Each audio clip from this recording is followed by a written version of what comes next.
Hello, and welcome to another episode of Bill and Kipp's Excellent Bible Adventure, continuing our way through the Gospel of John. And I'm Bill Brunson, one of the pastors here at Vestavia Hills United Methodist Church, and this is Kipp McClure, who's also one of our pastors. It is a joy to be able to study Scripture together and to be able to share this with you. We're picking up again where we left off really in the last episode, and it's still the Festival of Booths. Right. Jesus and his disciples have gone to Jerusalem, and if you remember, his brothers, or Joseph's son from previous marriages, had actually encouraged Jesus to go to Jerusalem. Yeah, just start talking and see what happens. Yeah, it was kind of like a good big brother does to a little brother. It really was. I don't know if they were fully nefarious in their intent, but it felt a little bit like that with the whole, you're stirring up a lot of stuff here in the Galilee. Why don't you take this show on the road and hit the big time in Jerusalem at the Festival of Booths? Since you know so much about all this stuff, go tell some other people. There you go. And debating those of us in the Galilee, not as fun maybe as debating Pharisees and Sadducees. And so he goes to Jerusalem. He doesn't go the way they want him to go. He actually sneaks down and doesn't enter the city with them. He goes in a different way, and he and the disciples, it doesn't say it in Scripture, but you can imagine they built their booth, their lean-to, because this whole process is kind of like tailgating. You got everybody's gathering there. Yeah, the Festival of Booths is a harvest festival, but it's also when they celebrate the Exodus from Egypt. And so they built booths like they would stay in as they were traveling through the wilderness, Moses leading them back toward the promised land. And so you can see Jesus and the boys setting up their lean-to, their little shed where they could stay. And you have Jews from all over sort of encamped around Jerusalem. And there were so many that went to this as a mandatory festival that if you think about Jerusalem in this period of time, you have the city, and then you have all in the valley, the Kidron Valley, and all around the different valleys of the 7 hills of Jerusalem. You have all of these little lean-tos set up. And then because all of the Jewish people are there, you have another ring of encampment, and that is all of the Roman soldiers come. And so like the centurion in Capernaum and the 100 to 999 soldiers that he would be in charge of, no reason to stay in Capernaum. Yeah. I mean, if there's going to be an incident, it's not going to be in Capernaum. Not going to be in Capernaum where the extreme old and extreme young are. No, it's going to be in Jerusalem. So they would have come down. And it's just like at Passover. They all come and they encamp around the city. And so every night on Temple Mount, the Jewish leaders would go, the chief priests, others there, would go, and they would put up these giant bowls of oil filled with wicks. And these were on giant lampstands. They would climb a ladder up there, and they would light them at night so that from Temple Mount, the highest point in Jerusalem, the top of the temple, you would cast this light off into the valley. And so it was sort of helping all these people who were trying to find their way around the city and trying to find their way around all these little makeshift roads that would pop up between where your family might put up your camp and the next family and all. So they put these lampstands up, and they were filled, like I said, with oil. And I think that probably is why we seem to be sponsored this week. Well, yeah, we're sponsored by... I was going to get the Great Value brand and bring that, yeah, but I thought I'd bring out the good stuff. Oh, but it's olive oil, and of course we think of it really, if we want to eat the Mediterranean diet or cook specific things. But for Jesus' day, there were a lot of purposes for olive oil. You could certainly cook with it, eat the olives, and I've done this in a pinch. If you're out of lotion, you can use that as lotion. You can also, though, you can use it for fuel, and that is what burned their lamps. And so olive trees, very critical and vital to uh, to their economy and to their lives.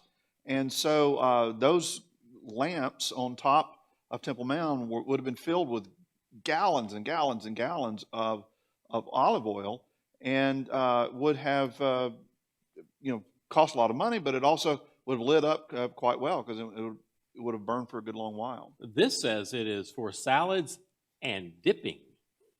I mean, See, but look at all the other things you could do with it. I mean, it doesn't say for Festival of It Booze does not lighting. say- I mean, it's nowhere on Yeah. there. Yeah, I went to the wrong website. I think. I guess so. Well, Yeah. yeah, but this didn't cost us anything, and that one would have cost us some money. That probably so. would have. And this is extra virgin olive oil, which is great because extra virgin just simply means that the olives were pressed into sort of a paste and then continued pressing cold until the basically just to get the oil out.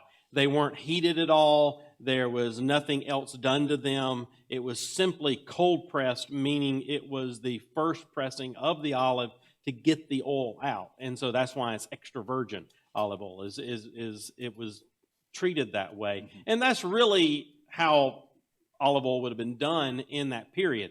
Simply put into the press and pressed out. We'll show an olive press and do with all that in another episode, probably episode 903 or somewhere along there at the rate we're going. But you're right. This would have been, I mean, imagine. The prequel, maybe.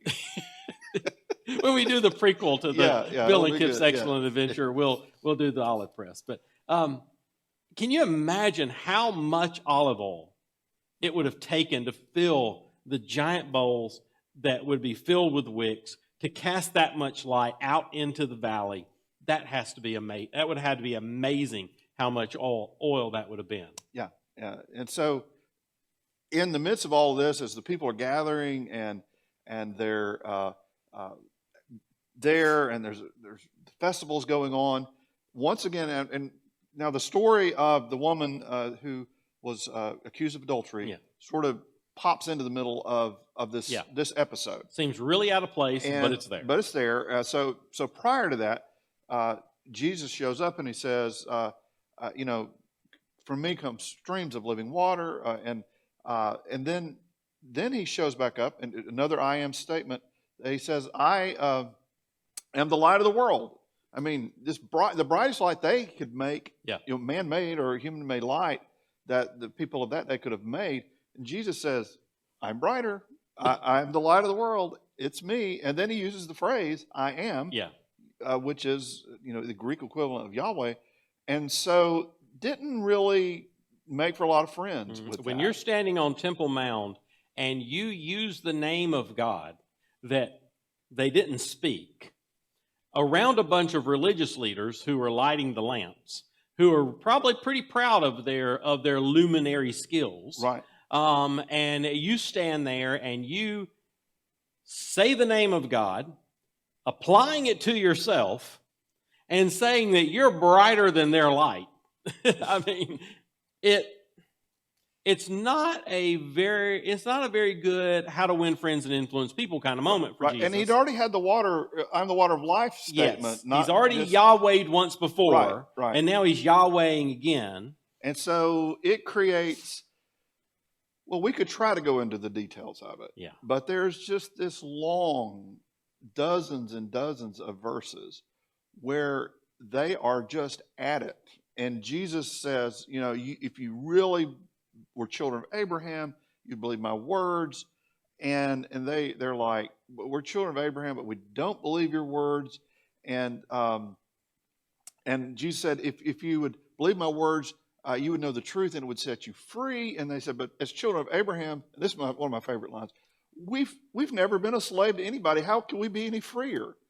And it's like, but the whole history of Israel is trying to get out of slavery, and those few moments they're not in slavery. They're in Jerusalem for the festival of booths that recognizes or remembers the exodus from Egypt.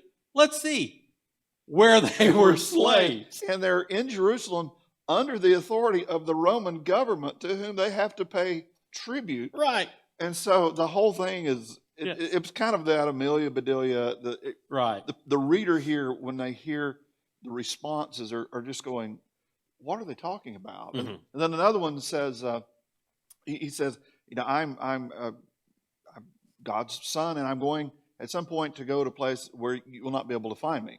And their response is, he's going to go kill himself. kill himself. Which is not anything like he says, I'm going somewhere where you will not be able to go. And they go, he's going to kill himself. It's totally two different planes of thought going on here. And yet he's staying calm in all of this, and they're getting more and more worked up. And he's continuing to try to teach. And it's good teaching. I mean, it's clear he's trying to reiterate, I am the Son of God, and what I say is really what God is trying to tell Israel, and they're clearly rejecting it, right? And trying to figure out what to do with him, because, well, they would love to have a Messiah, but this is not seeming to work out, and the people are starting to like him. I mean, he's sneaking around so the crowds don't follow him, and so they're not sure. They don't really want to act in such a way to create a riot, but yet he keeps popping up, going, "I am something else," and so they're trying to figure it out. But for that one statement that he says, "I am the light of the world," for Christians, that whole image becomes for us an important image, that Jesus does illuminate the world, and that Jesus does have this ability to bring into some of our darkest moments a light that we don't have in ourselves. Right.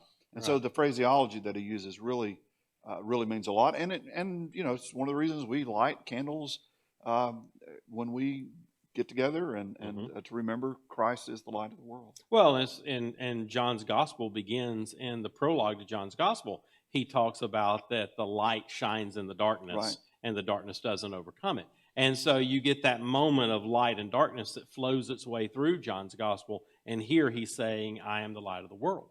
And of course, we know that at one point you also have to remember where we are in the gospel, because we are now getting very close to, we're in chapter 8. Yeah, we're kind of, and the seesaw is about to flip. Right. And so it's almost like he's moving his way up, where he's going to tilt it the other direction, and things start to go downhill as far as the people getting angry, the leaders getting angry with him.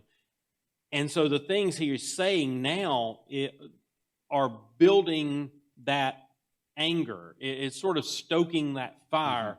And so when they ask him about how does he do what he does, how does he say what he says, and he talks about that his Father will testify on his behalf. And they're like, well, who's your Father? Well, we know that his Father is God, but they don't accept that at all. Right. And so they're totally thrown off by that he is even alluding to the fact that his father would be someone other than Joseph of Nazareth. For him to imply anything else is just very confusing and very infuriating. Right. And so we're starting to see the kind of the apex of Jesus' popularity. His popularity gets a little bit more, but then by the time he gets to, really about half the book is the last week of Jesus' life. And really that's true for most of the Gospels, or a good chunk of it. And so we're leading towards those moments, but here is when the religious leaders really asking or hearing what Jesus is saying and saying, well, we don't believe that. We reject that. Right. And even though Jesus is not blatantly saying things, they're hearing and putting it into context of their faith system. And so they're thinking that he's claiming to be greater than Abraham. Right. They have been accusing him of trying to be greater than Moses. Right. And so they're trying to put him in this lineup of people where he is claiming authority over them or superiority to them, because if they can do that, then they have him on something that would be heretical. Because no one's greater than Father Abraham in their mind. No lawgiver and no law is greater than the law of Moses and Moses himself. And so they really want to catch Jesus on one of these moments of saying he's better than. But every time he's one thing he is smarter than all of them. And every time they set the trap, it's almost like he just steps right around it and just keeps going. Yeah. So we'll see some more of the I am statements as we go forward. But in this one, we're reminded that Jesus is the light. And even in our darkest moments, he's there for us, shining a light into the darkness. Yeah, when we're at home in our most settled places, or even in those moments where it feels like we're living in a booth somewhere that's totally foreign and different, Jesus is the light that shines into all of those situations, all those circumstances, and it's the light that will shine brighter and brighter if we will let it. No matter where we are.